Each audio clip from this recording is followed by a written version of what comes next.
Maloi la malia ho e ki moene lei ai Tonga katoa, whiawhia ki tantale lei ki mautonu, ki o mo uni o ngongo mo le tio mo televiso ne Tonga, ki e whiawhi tu si te koe ni aho wa tonu o sune. I he wakai ki ngā hitala noala lahi o hoa, a whio tamatu i whakale o huwhi, whale lotu toi tuu, ai sia spesilia nā tataka mo Tonga o Duraki.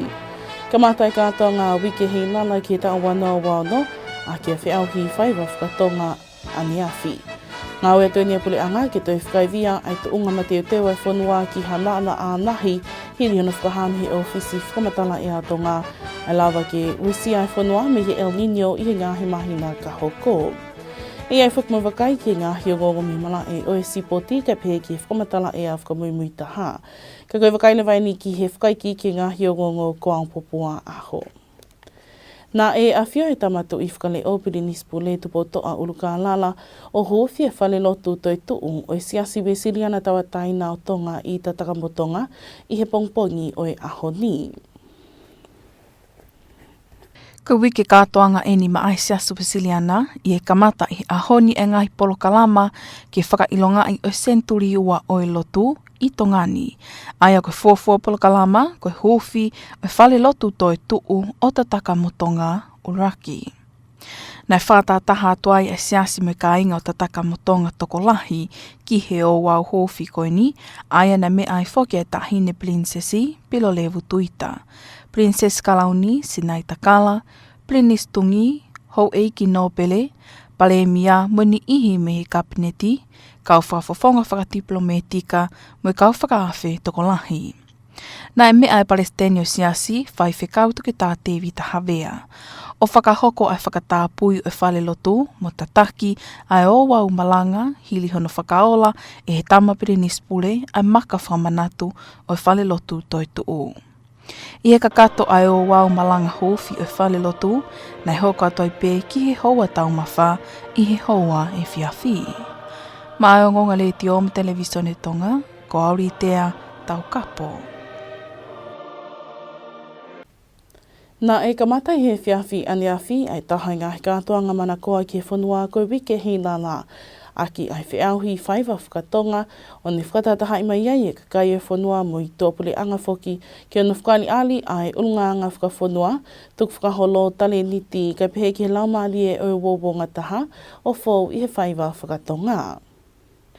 Nā e kamata aki a wiki hei lala a niawhi aki a whiauhi o kuanga maheni ki whakahoko i he wiki hei lala ko whiauhi whaiwa whakatonga. Ko whiauhi koe ni ne whakahoko ia i he holo whakamanato Queen Salo te, a ki a whiauhi kalaske ke he e tolu. Ko whiauhi uruaki, ko tau olunga whakatokolahi, mako mo whaiwa tui whio. Ko ngai whiauhi e tolu koe ni ne pale ke he ai e tolu. Uruaki ko pale paanga e tahawhe, pale paanga e walunge au a whikaua, pea paanga e nimange au a whikatolu. I e tau olunga whakatokolahi, nei mahanga i e apiako ma olunga o riahona, mo korista kui lau i he pale uruaki. I he mako, nei mahanga i e kulupu whaiwa fola osi, mo whatu milangi floor show group ai pale uruaki. Pea toi hamusi pe i he ongo kulupu, o na toi mahanga pe i he pale uruaki o whaiwa tui whio. Neonga ko toka mata eni e kātoanga o wiki hei lala, ka ko kau ki ngai polo kalama o wiki hei lala a whiauhi mis hei lala. Ko whiauhi eni o mana koa lai taha ki ai e kakai o whanua, kai pehe ki eni ihi mei muli, ko hui ko whakaali ali e kau whine mui talawou i he ulunganga whakawhanua, tuk whakaholo, tare niti, kai pehe ki ngai whiauhi ke he kehepe, aia o amanaki ki whakahoko i ngai wiki ka hoko mai.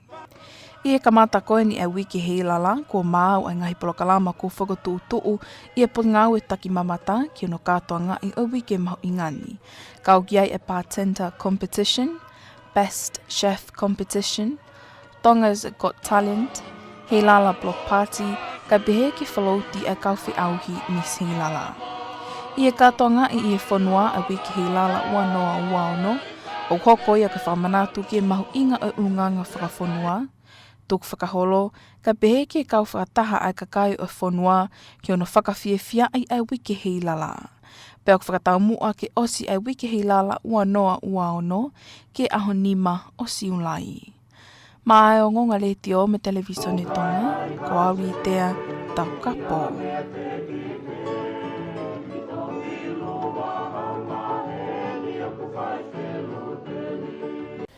Pea o te whakaiwia ni e pule anga ai to unga ma te wai whanua ki hana na anahi, hini e whakapapau i o klawa ke wesia tongani i El Nino, pe koe to unga o e au ngalingali ke si iange he anga maheni pe awarisi, ai lahi o uha e lawa ke tō i he whanua i he ngahi mahina ka hoko. Na e whakahokoa ia e whakataha e komiti whakawhanua ki hono tokangai kina o e ngahi whakatamaki pe NDRMC i he wikeni. Kamatalewa ai ngā ue ko e toka teu ki he tuunga o kulahi ai e wesia pea whemau ke ngā ue te pure anga bia mo kau mau mawhai ki he tawhaaki o e kakai o e whanua. Ko hiri whokieni ai whahami he ofisi whamatala e a Tonga, ai malawa ke wesia a Tongani i he El Nino i e ngahi mahina ka hoko. Nei kawat foki whatahani e kautaki e ngahi potu ngāwe whapure anga, kautaki e ngahi kulupu ngāwe whatahataha, kai pehe foki e ofisi toka ngai kina ngahi whatamaki. I e ngongo tuku mai bia me he ofisi whamatala e a Tonga, nei whamamawhai hen he tale ki tāla i tia whiwhita, ai mahu inga o ngahi mea koia oku omi e whaitau koia El Nino, pea pehe foki ki whaingamari e ke holo ai, hololahi au pito ai uha i he whanua. Nei whapapau ia i peheni, e iai ai whanatokanga la a lahi ki mai whanua haapai. Nei tāri ai pe e NDRMC, ko pau ke whahokoanga ngā ue i he lorotongani, ke whapapau ia i toka teu ai whanua ai oku whiemau, ke whenga aki whakatahai me ngahi potu ngā ue ai pure anga, kai pe whoki ngahi hoa ngā ue kehe i ngahi tawhaaki koe ni.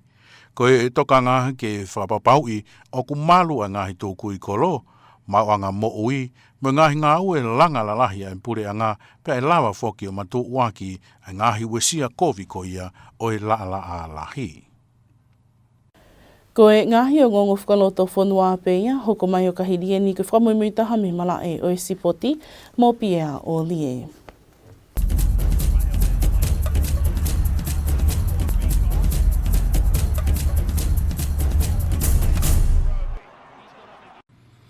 Malo me tau ki whilo ngoaki koe wakain ke mala e o e sipoti.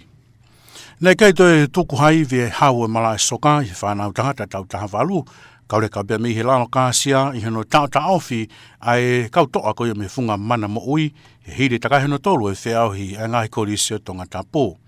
Na e tau whare i ai he hau rotonga koe sub 4 ai korisi tonga ake kai koe wha ki he tolu e whainga whaharma mata mo oni me he ango timi o kutaku koe lele i tahaine mala e soka ai whanau ako tangata.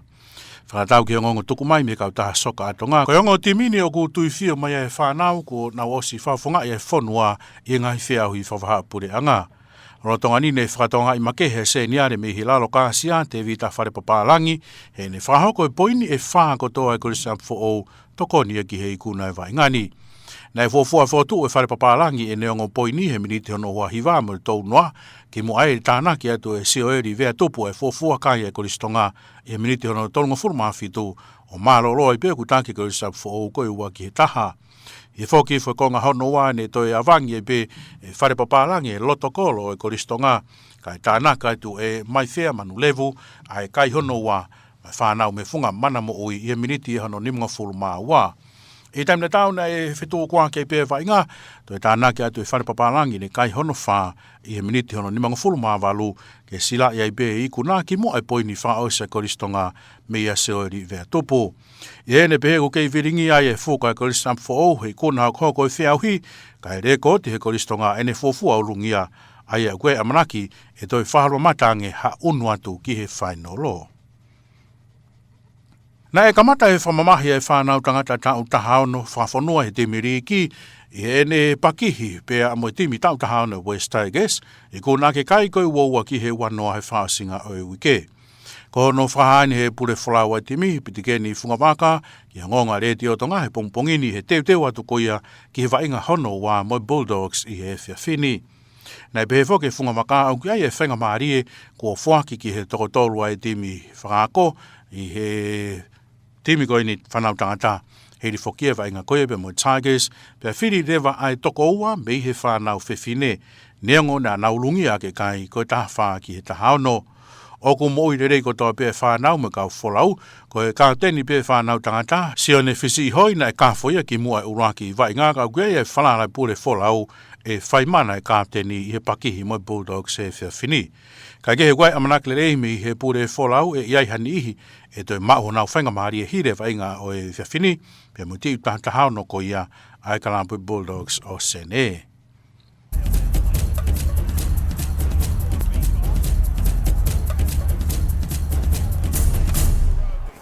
Koe ke katoa e peia o ngonga le teo me televiso ni Tonga ki he hauwani ki mua pēr tau mawai tuki toi atu e ngā tala nola lahi ki he whiawhini. A whio e tamatu i whakale ohu whia whale lotu toi tuu ai sia spesiliana o te takamotonga o Luaki. Ka matai katoa ngā wike hei nala ki he ta wano wano a ki he whiauhi whaiwa whakatonga na whakahoko i he whiawhi a ngā whi. Pea ngā wea tuenia puleanga ki toi whakaiwia e te unga mateo teo e whanua ki ha laala ālahi hili hina whakahamihi ofisi whakamatala ea ai lava ki wisi ai whanua mihi El Nino i ngāhi mahina ka hoko. Koe ngāhi o ngongo ia ki he whiawhitu si te koeni aho wa tonu o sune o ke e whakaamne o tonu atu ia ki he loto whane kotoa i he o Tongani. A toi pehene whakamanato i malawa ke moto e wakai ki ngāhi o ngongo koeni i he mau website i he www.tbc.to. Kai malo pito i tau kei whi au mai, mō me au.